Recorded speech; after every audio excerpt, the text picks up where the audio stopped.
সকালে যদি কেউ 10 বার দুরূদ পড়ে, সন্ধ্যায় যদি কেউ 10 বার দুরূদ পড়ে, রাসূল বলেন এভাবে সকাল সন্ধ্যা যদি কেউ দুরূদ পড়ে রে, হাসরের ময়দানে আমি রাসূল তার জন্য সুপারিশ করা আমার কর্তব্য হয়ে যায়।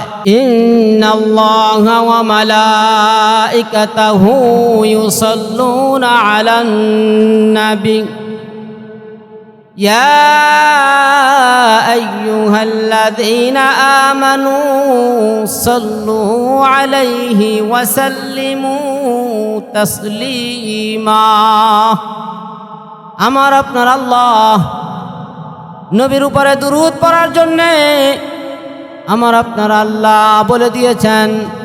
আল্লাহ বলেন নিশ্চয়ই আল্লাহ আসমানের ফেরেশতারা, কে বলেন? আল্লাহ এবং আসমানের ফেরেশতা নবী করিম সাল্লাল্লাহু আলাইহি ওয়াসাল্লামের উপরে দুরূদ পড়ে। বন্ধু, দুরূদ পড়ার অর্থ হলো এখানে আল্লাহর তো আপনার দুরূদের কোনো প্রয়োজন নাই, আছে? দুরূদ শব্দের অর্থ যখন আল্লাহর জাতের সাথে সালাত শব্দটা লেগে যায় তখন এই সালাত শব্দের অর্থ হয়ে যায় রহমত। রহমত আল্লাহ তাআলা নবীর উপরে রহমত নাজিল করেন, ঠিক কিনা? হ্যাঁ। আর ফেরেশতারা হলো নবীর উপরে দোয়া করে। দোয়া আল্লাহ বলে এ বান্দা আমি নবীর উপরে রহমত নাজিল করি, আর ফেরেশতারা রহমতের জন্য দোয়া করতে থাকে, দোয়া করতে থাকে।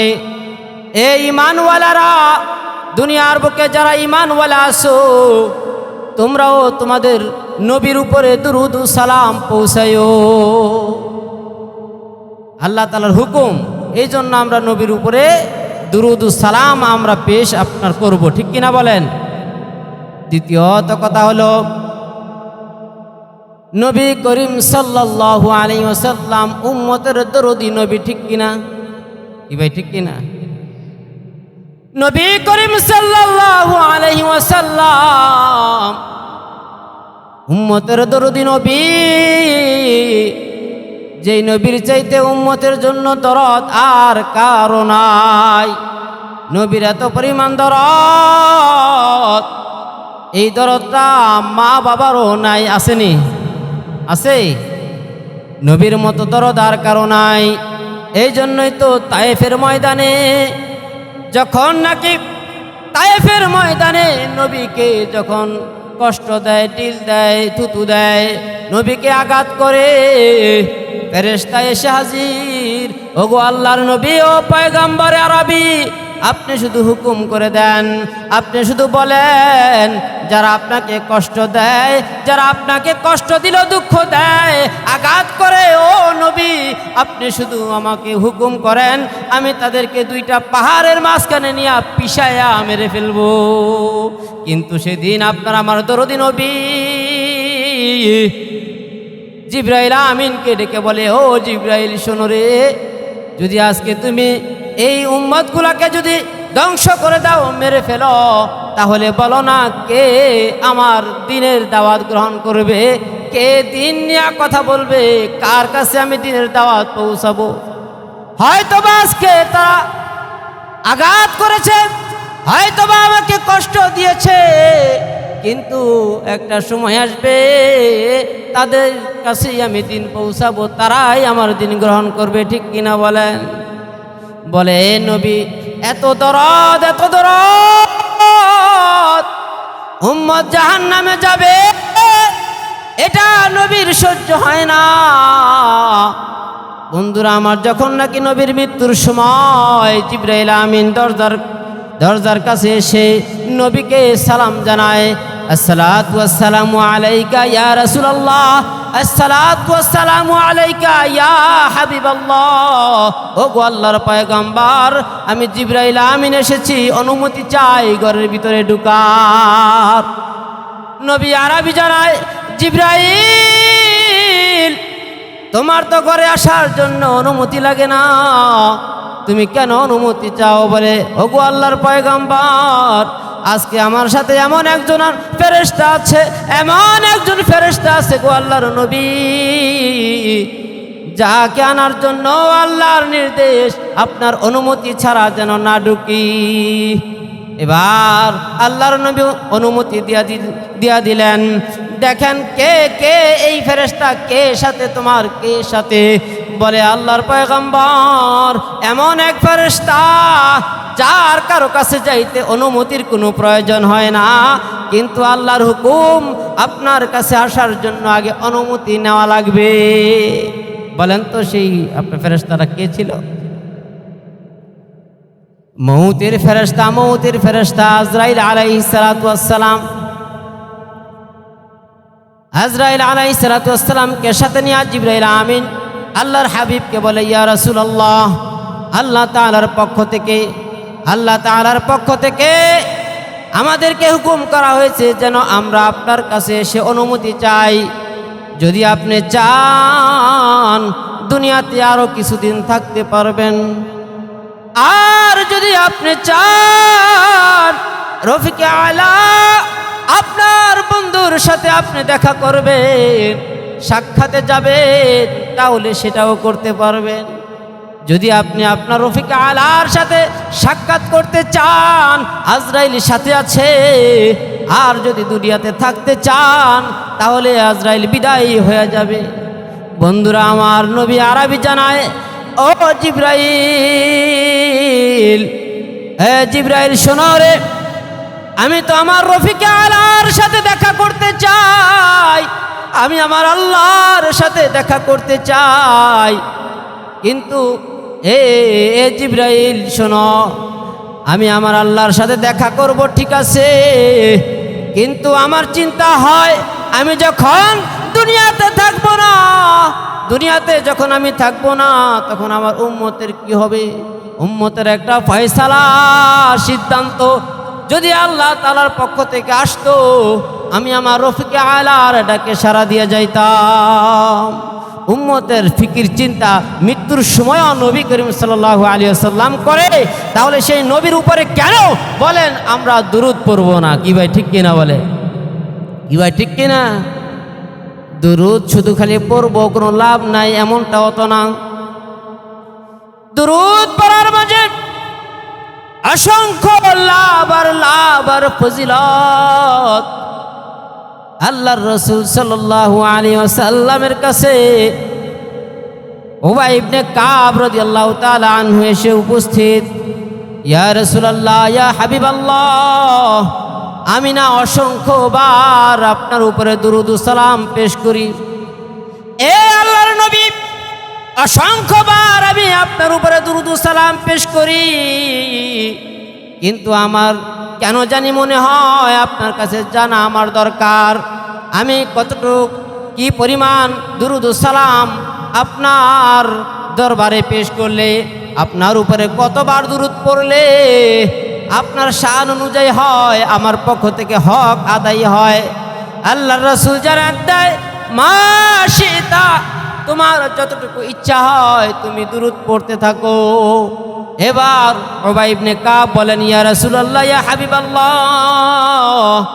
আমি আমার সমস্ত কাজগুলোকে 4টা ভাগে ভাগ করলাম, 4টা ভাগে ভাগ কইরা এক ভাগে আমি আপনার দুরূদ শরীফ পড়লাম।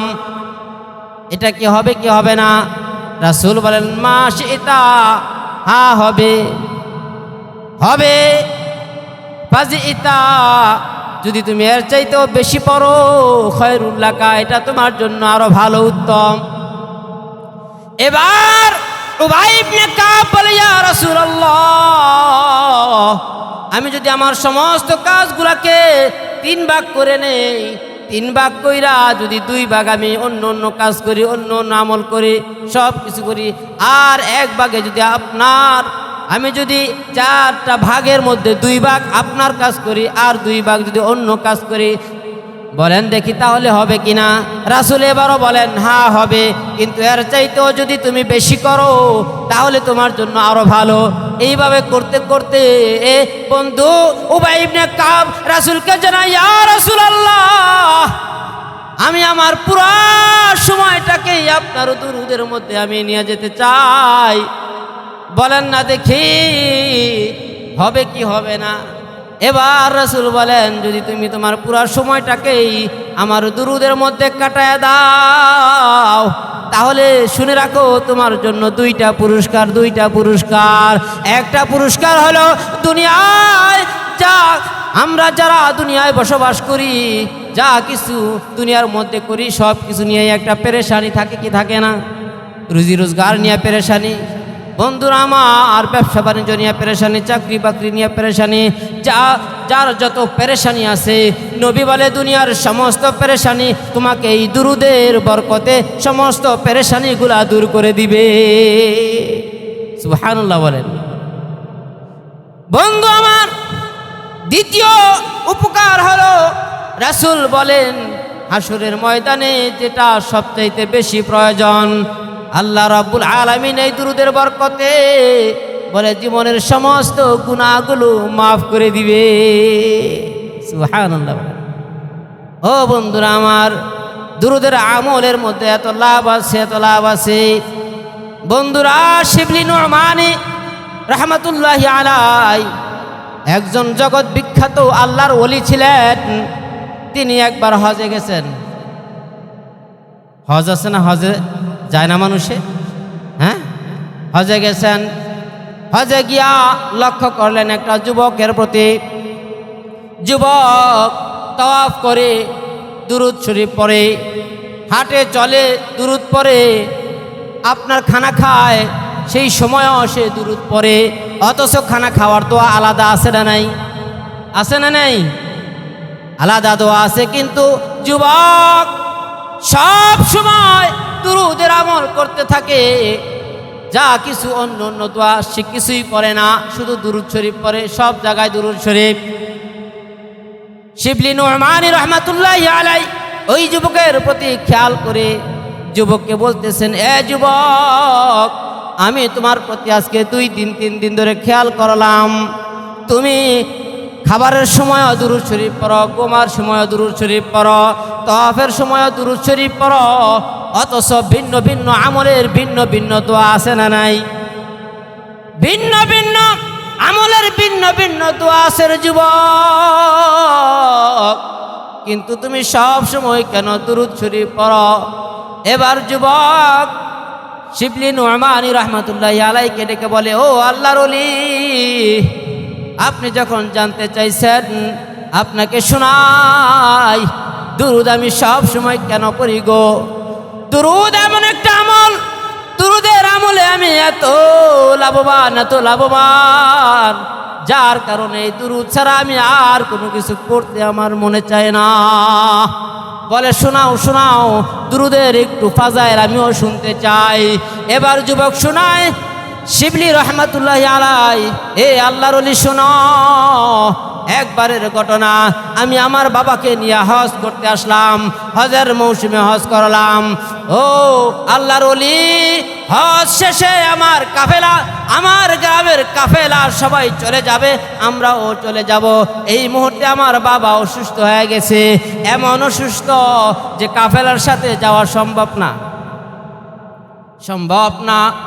এই জন্য কাফেলাওয়ালারা বললেন, আমরা চলে যাই, তুমি তোমার বাবা সুস্থ হলে পরে আস্তে ধীরে আসো। এ আল্লাহর ওলি, আমার বাবা কিছুটা সুস্থ হলেন, রওনা করলাম, কিন্তু কিছু দূর যাওয়ার পরে নির্জন একটি জায়গায়, যেখানে কোনো মানুষের কোনো বসবাস নাই, চতুর্দিকে শুধু মরুভূমি আর মরুভূমি, এমন একটা জায়গায় গিয়া আমার বাবা আবার অসুস্থ হয়ে গেছে। রাত্র হয়ে গেছে, অসুস্থতা আমার বাবার আপনার গিয়ে বৃদ্ধি পেয়েছে, বেড়ে গেছে। এমন অবস্থায় আমি খুব পেরেশান, কোথায় যাব, কার কাছে যাব, কোথায় গিয়ে আমার বাবার জন্য একটু চিকিৎসার ব্যবস্থা নেব। ও আল্লাহর ওলি, এমন সময় রাত্রেবেলা আমার বাবার অসুস্থতা এমনভাবে বেড়েছে, আমার বাবার অসুস্থতার ফলে আমার বাবা দুনিয়া থেকে বিদায় নিয়ে গেছে। আল্লাহর ওলি, রাত্রে করে কোথায় যাব, কি করব, পেরেশান। এমন মুসিবত আমার উপরে নেমে আসবে আমি ভাবতে পারি নাই।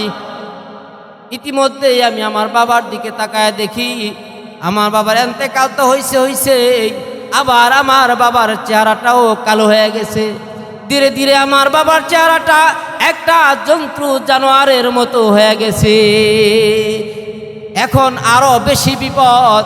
এখন যদিও কাউকে পাই তাকে আমি তো ডেকেও আনতে পারবো না। সে যদি আমার বাবার এমন চেহারা দেখে তাহলে হয়তো সে আমার বাবার জানাজা পড়তেও রাজি হবে না, ঠিক কিনা বলেন? এমন সময় রাত্র গভীর হয়ে গেছে, কি করব কোনো উপায় নাই। আমারও চোখে ঘুম এসে গেছে। ও আল্লাহর ওলি শোনেন, ভালো করে শোনেন। যখন আমি ঘুমাইলাম, ঘুমের মধ্যে আমি স্বপ্নে দেখলাম এমন একজন আল্লাহর বান্দা, সুন্দর জুব্বাওয়ালা, পাগড়িওয়ালা, নুরানি চেহারাওয়ালা একজন আল্লাহর বান্দা আমার বাবার লাশের পাশে এসে দাঁড়ায় গেছে। ও বন্ধু, মনোযোগ দিয়া শোনেন, বড় খেয়াল করে শোনেন। দুরুদের এত ফজিলত। যুবক বলে, আমি ওই লোকটাকে দেখে বললাম, এ আল্লাহর বান্দা, তুমি কে গো? এমন নির্জন জায়গায়, এমন মরুভূমির জায়গায় কেউ নাই, আশেপাশে কোনো বাড়িও নাই, তোমাকে কে খবর দিল? কোত্থেকে তুমি আসলা? এবার ওই আল্লাহর বান্দা দাঁড়ায়া যুবকের বাবাকে, যুবক তো ঢাইকা রাখছে, আল্লাহর ওই বান্দা যুবকের বাবার মুখের ভিতরে আপনার গিয়ে এই যে কাপড়ের ভিতরে হাত ঢুকাইয়া দিয়া মুখটাকে মুইসা দিছে।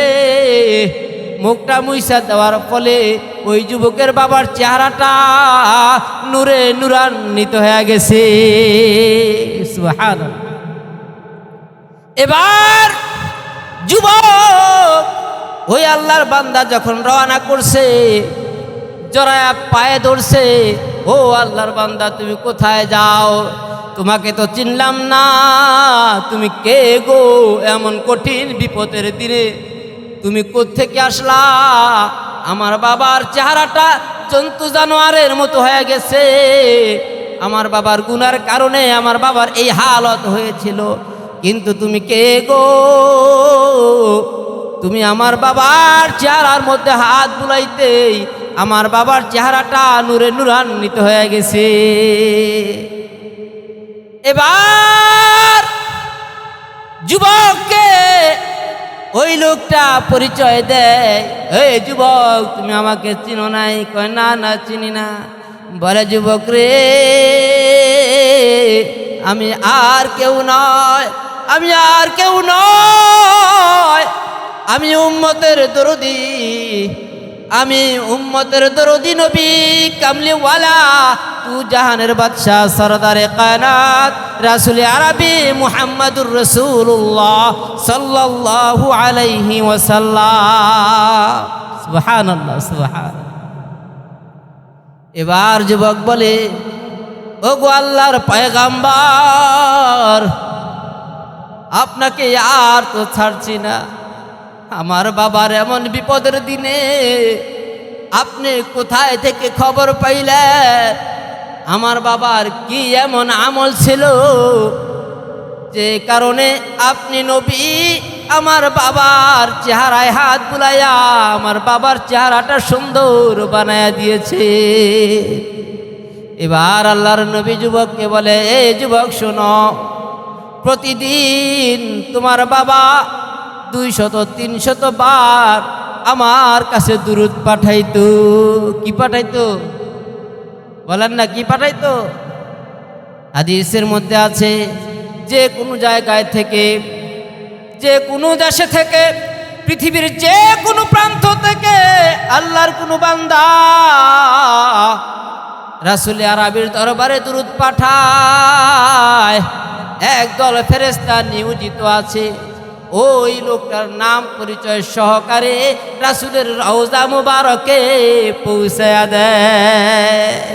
এ রাসূল পাঁচদোনা পাথর পাড়া থেকে আপনার অমুক বান্দা, অমুক তার পিতার নাম, অমুক গ্রাম, অমুক থানায় তার বাড়ি, সে না আপনার জন্য দুরুদ ও সালাম পাঠাইছে।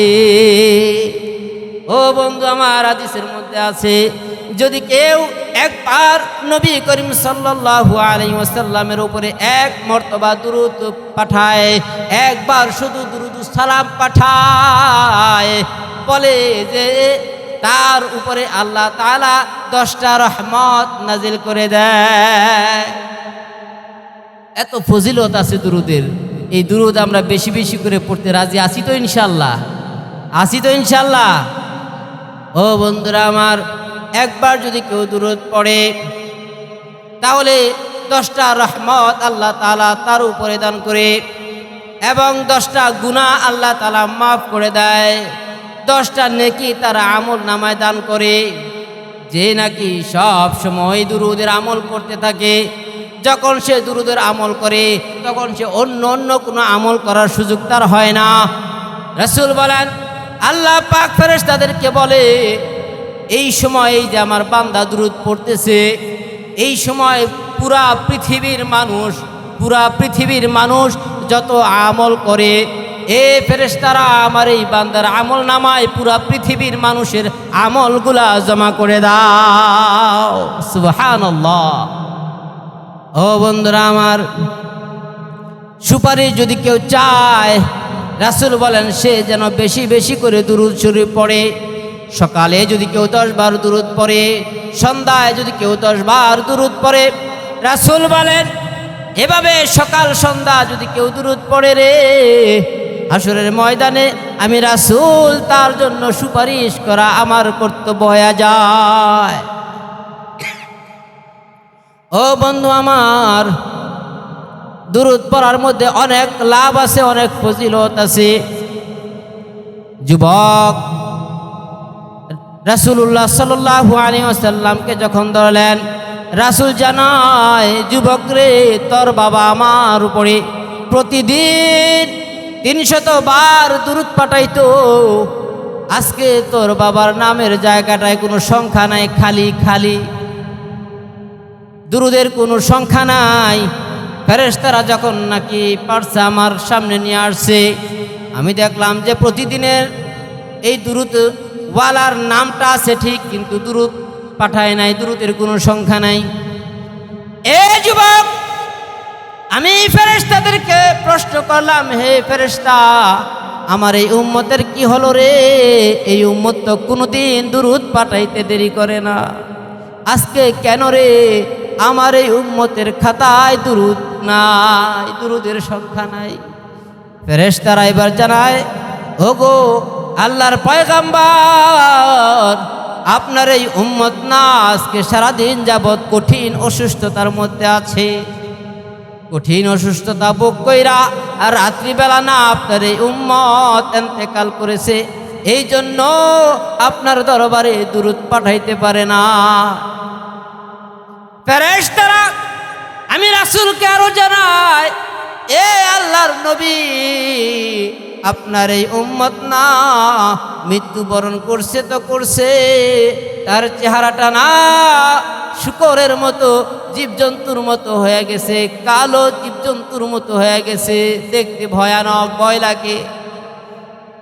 এবার নবীজি যুবককে বলে, যুবক, আমি যখন নাকি আমার উম্মতের এই বিপদের কথা শুনলাম, আমি নবীজি থাকতে পারলাম না, আমার এক উম্মত তার এই কঠিন বিপদে আমি কিভাবে দূরে থাকি? এই জন্যই না আমি তোমার বাবার লাশের সামনে উপস্থিত হয়ে গেলাম। বন্ধুরা আমার, এই কথাবার্তার ভিতরেই না যুবকের ঘুম ভেঙে গেছে। যুবক ঘুম ভেঙে গিয়া তার বাবার মুখের থেকে কাপড়টা সরায়া দেখে সত্যি সত্যি তার বাবার চেহারাটা নূরে নূরান্বিত হয়ে গেছে। এবার যুবক ওই শিবলি নু'মানী রাহমাতুল্লাহি আলাইহিকে বলে, এই আল্লাহর নবী, এই আল্লাহর ওলি। এই জন্যই না আমি সব সময় দুরুদের আমল করি, দুরুদের আমল করি। যেই দুরুদের আমল কইরা আমার বাবা কঠিন বিপদ থেকে মুক্তি পেয়েছে, এই দুরুদের আমল আমি ছাড়তে পারি না, আমি ছাড়ি না। এই জন্য না আমি খাইতে গেলেও আমি দুরুদ পড়ি, খাওয়া শেষ হইলেও আমি দুরুদ পড়ি, ঘুমাইতে গেলেও আমি দুরুদ পড়ি, আমি গোসলে গেলেও দুরুদ পড়ি। ও আল্লাহর ওলি, আমি যে কোনো আমলই করি না কেন, সমস্ত আমলের মধ্যে শুধু আমার দুরুদ আর দুরুদ, দুরুদের আমলকে আমি ছাড়ি না। দুরা বলেন দেখি, দুরুদের আমল করা দরকার আছে না নাই? আসেনি বলেন? দুরুদের আমল করতে হবে। দুরুদের আমল করলে বন্ধুরা আমার আরো বহু প্রকার আপনার লাভের কথা হাদিসের মধ্যে আল্লাহর হাবিব সাল্লাল্লাহু আলাইহি ওয়াসাল্লাম আমাদেরকে জানায় দেয়। ও বন্ধুরা আমার, দেখা যায় দুরুদ শরীফের আমল এত বড় আমল বন্ধুরা আমার, যে যত বেশি করে দুরুদের আমল করবে, রাসূলুল্লাহ সাল্লাল্লাহু আলাইহি ওয়াসাল্লাম হাদিসের মধ্যে জানায়, আওলান নাসি বিয়াউমাল কিয়ামাতি আকতারহুম সালাত, বলে যে যত বেশি আল্লাহর হাবিবের উপরে দুরুদ পাঠ করবে, সে হাসরের ময়দানে তত আল্লাহর নিকটবর্তী হবে। বলেন কে না চায় নবীজির নিকটে থাকতে? কি ভাই, আমরা চাই কি চাই না? কি ভাই, চাই কি চাই না? এমপি, মন্ত্রী, ম্যাজিস্ট্রেট যারা বড় লেভেলের মধ্যে আছে, বন্ধুরা একজন মন্ত্রীর সাথে সম্পর্ক থাক, এটা সবাই চায়। কি ভাই, ঠিক না? কারণ যদি সম্পর্ক হয় তাহলে অনেক লাভ আছে না নাই? হ্যাঁ, একজন অপরাধী, মারাত্মক লেভেলের অপরাধী, খুনি, দেখা যায় পুলিশেরা তাকে খোঁজে কিন্তু পায় না। একদিন দেখা যায় এক রাজনৈতিক মঞ্চের মধ্যে এমপি সাহেবের আপনার কি পিছনে সেই অপরাধীরা আপনার কি দাঁড়ায় রয়েছে। এখন তো পুলিশ এই পাইছি আজকেও পাইছি। যখন নাকি পুলিশে গিয়া তাকে আপনার ধরলো, এই আমরা তো বহুদিন হয় তোমাকে খুঁজতেছি। এবার সে কয়, এই মিয়া আমি এমপির লোক। কি লোক বলেন, আওয়াজ দেন, আমি এমপির লোক। এখন এমপি সাহেব একটু গাড়টা আপনার ঘুরায় বলে, এই আমার লোক। যখন বলে আমার লোক, তখন দেখা যায় পুলিশও ছাইরা দিয়ে চলে যায়। এমপির লোক, এটা পার্সোনালি একটা পেপার সেবার আছে। কি ভাই, ঠিক কিনা বলে? হাসরের ময়দানে কঠিন বিপদ মুহূর্তে যদি নবী আরবির সাথে সম্পর্ক রাখা যায়, তাহলে যখন নাকি ওই জাহান্নামের ফেরেশতারা পাকড়াও করবে, জাহান্নামের ফেরেশতারা ধরবে, তখন নবীর সাথে যদি দুনিয়াতে সম্পর্ক রাখা যায়, সেই সময় বলা যাবে আমি নবীর লোক। কি ভাই, ঠিক কিনা? হ্যাঁ, নবী আরবিও সাপোর্ট করবে, এই ফেরেশতা এটা না আমার লোক, আমার দলের লোক। কি ভাই, ঠিক কিনা? নবীর দলের লোক হইতে গেলে কাজ করতে হবে কি হবে না? হবে কি হবে না? নবীর দলের লোক হইতে হলে কাজ করতে হবে। নবী যে কাজগুলো চায় সেই কাজগুলো আমাদেরকে করতে হবে, ঠিক কিনা বলেন?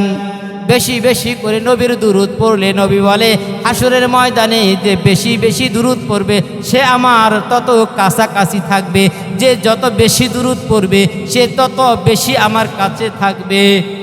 আর যে যত বেশি কাছে থাকবে আল্লাহর নবী তখন বলবে এটা না আমার লোক, ছেড়ে দাও ছেড়ে দাও। ঠিক কিনা বলে? ও বন্ধু আমার, এই জন্য নবী আরবি সাল্লাল্লাহু আলাইহি ওয়াসাল্লামের উপরে বেশি বেশি করে দুরুদ পড়তে হবে। দুরুদ পড়ার কথা আল্লাহ তাআলা আমাদেরকে জানায় দেয়, আদেশ করেন, হুকুম করেন যে আমি রসুলের প্রতি রহমত বর্ষণ করি। দুরুদ অর্থ রহমত। আর ফেরেশতারা নবীর উপরে রহমতের জন্য দোয়া করতে থাকে। এই জন্য দুনিয়ার ঈমানওয়ালারা, নবীর উম্মতওয়ালারা, নবীর উম্মতেরা, তোমরাও নবীর উপরে বেশি বেশি করে দুরূদ পড়ো।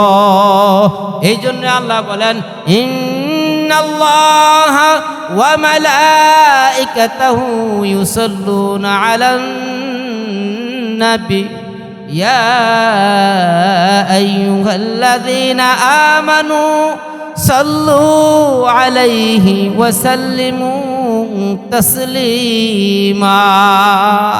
বেশি বেশি করে দুরূদ পড়তে রাজি আসি তো ইনশাআল্লাহ।